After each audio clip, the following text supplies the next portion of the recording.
Good morning. My name is Kay, and today I'll be doing a vodcast on cooperative learning, its numerous benefits, as well as how to implement into a classroom. Let's begin, shall we? Cooperative learning, as defined by Wikipedia, is an educational approach which aims to organize classroom activities into academic and social learning experiences. There is much more to cooperative learning than merely arranging them into groups. And one second, sorry.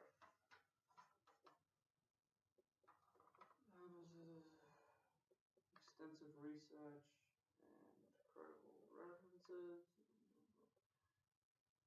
Oh, huh.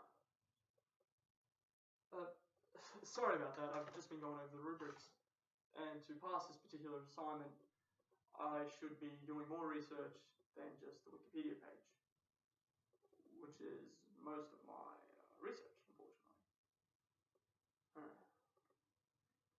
Uh, let's just start again, shall we?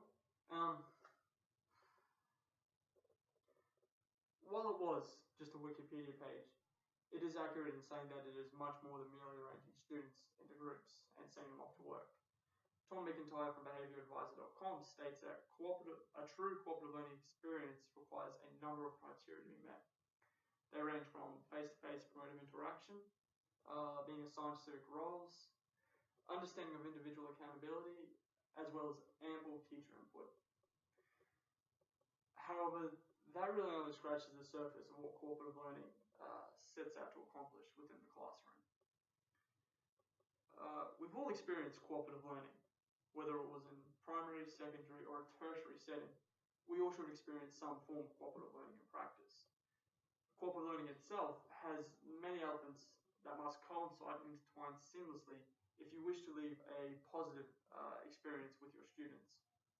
The most paramount of these elements, as described by Koro and Smallfield from 2007, Johnson and Holobic from 1991, as well as Green from 2008, is positive interdependence. Positive interdependence requires the students to have the perception that they are all linked, and that one cannot succeed unless everyone succeeds. I personally agree that positive interdependence is of the utmost importance in regards to creating a successful cooperative learning experience. Ensuring that all students cooperate and work towards a mutual goal or outcome is the bare bones of what cooperative learning sets out to accomplish. With this in mind, we can naturally start to assume that without positive interdependence, the other major elements are futile and will not succeed.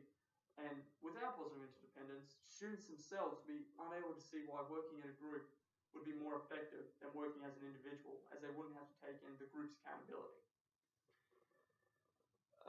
With that in mind, we can now explore a few of the other elements of cooperative learning. Face-to-face promotive interaction, interpersonal small group skills, and group processing are the other major elements, the basic makeup for cooperative learning. They all play important roles and are as significant as each other, whilst attending to different needs of cooperative learning in the classroom. Face-to-face promotive interaction, or just promotive interaction, is all about students working together and aiding their fellow group members with positive support, as well as sharing info so everyone within the group is on the same level of understanding. This is especially important to keep a healthy and positive relationship within the group, thus allowing the students to work more effectively. Interpersonal and small group skills revolve around the group members' ability to interact with one another, and as well as display leadership and decision-making skills in the context of the group. The fourth and final major element of cooperative learning is group processing, which is similar to interpersonal and small group skills, as it requires students to have a sound level of charisma, and so they can discuss specific roles, what will be the most effective way to approach an obstacle, and the best and most positive way of passage towards the final outcome to completing the task. Cooperative learning can be one of the most powerful learning and educational strategies within the classroom, if its application is used correctly. One of the main reasons for an attempt at cooperative learning breaking down is one of the 4 elements failing, or a lack of teacher input. While it may be easy to just give instructions and send students off, that really isn't what cooperative learning is, and is really only a very minuscule part on the teacher's behalf.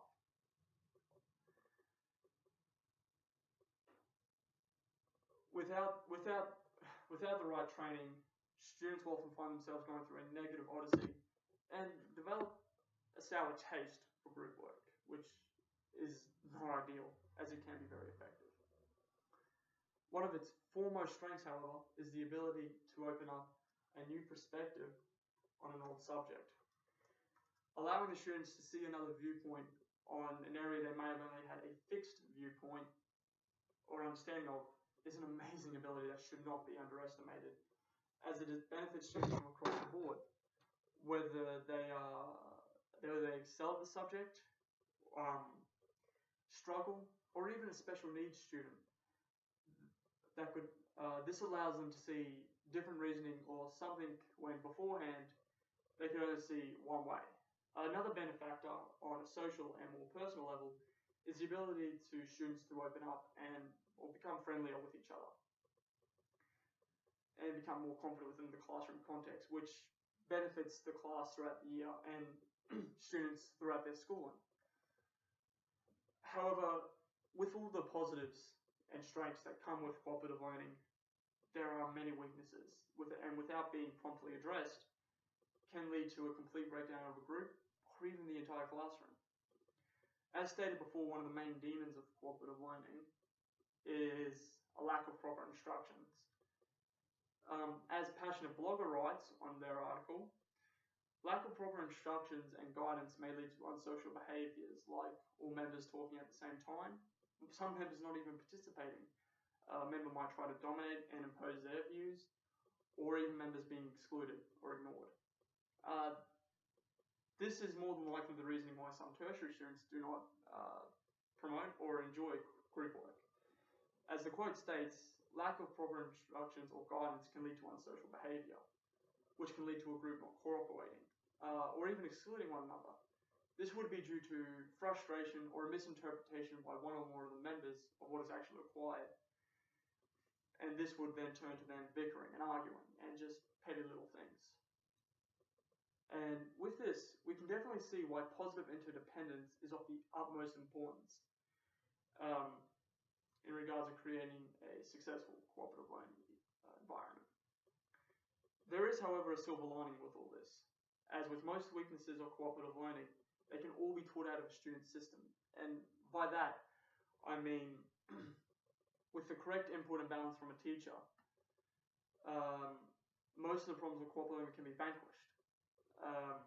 The best way to go about this for the teacher would be to make sure that every single student in the class, not just some of each group, every student understands what is required. And while it may be time consuming, the benefits far outweigh any setback of time.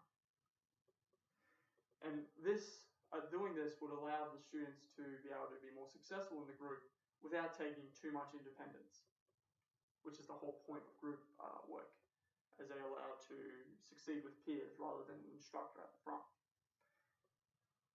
Cooperation and forms of cooperative learning are definitely present within the Bible. As Prema Gaikwad, a PhD, states in her opening in a speech during the 19th International Faith and Learning Seminar of 1996, the capacity to work cooperatively has been a major contribution on human survival. God intended his creations and children to work cooperatively in carrying out his plans. Examples of cooperation in projects such as building the Ark, constructing the tabernacle in the wilderness, and rebuilding the walls of Jerusalem are only but a few of the many situations given in the scripture. The schools of the prophet is a classic example of cooperation in learning, in a learning situation. And Jesus, the master teacher, used cooperation to train his disciples. For example, he sent them out 2 by 2 to spread the message of love. This is a clear indication that God intended his creations to interact in an educational and constructive manner.